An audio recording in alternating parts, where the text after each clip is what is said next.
Hello viewers, আসসালামু আলাইকুম। কেমন আছেন আপনারা? অবশ্যই আল্লাহর রহমতে আপনারা সবাই অনেক ভালো আছেন। তো আপনারা অনেকেই জিন পরীর অত্যাচারে কোনোভাবেই কুল কিনারা পাচ্ছেন না।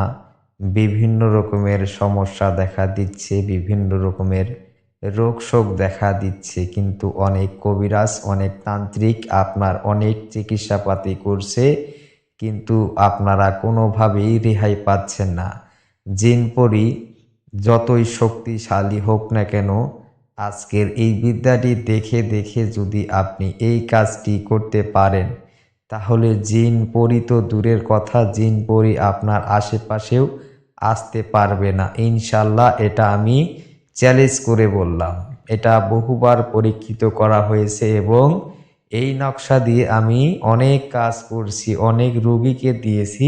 আল্লাহর অশেষ রহমতে এবং দয়াবানে সেই রোগীরা এখন সুস্থ আছে। নিয়ম হচ্ছে, আপনি পাক পবিত্র হয়ে একটি কলম আর একটি কাগজ হাতে নেবেন। যে কোনো কলম কিংবা যে কোনো কাগজের উপরেই লিখলে হবে, কোনো সমস্যা কিংবা প্রবলেম হবে না। অবশ্যই এই নকশাটি লেখার সময় আপনাকে উঁচু স্থানে বসে, কেবলামুখী হয়ে বসে আপনাকে এই নকশাটি একটি লিখবেন। লেখার পর যেই রোগীর জিন পরীর সমস্যা, জিন প্রতি মুহূর্ত ডিস্টার্ব কিংবা প্রবলেম করতেছে, যখন তখন শরীরের মধ্যে অ্যাটাক করতেছে, ওই লোকের নকশাটি সুন্দরভাবে লিখিয়ে একটি মাদলিতে ভরে মুখটাকে মম দিয়ে বন্ধ করে 3 রঙের সুতা দিয়ে, নারী লোক হলে বাম হাতে বাঁধিয়ে দিবেন, পুরুষ লোক হলে ডান হাতে বাঁধিয়ে দিবেন।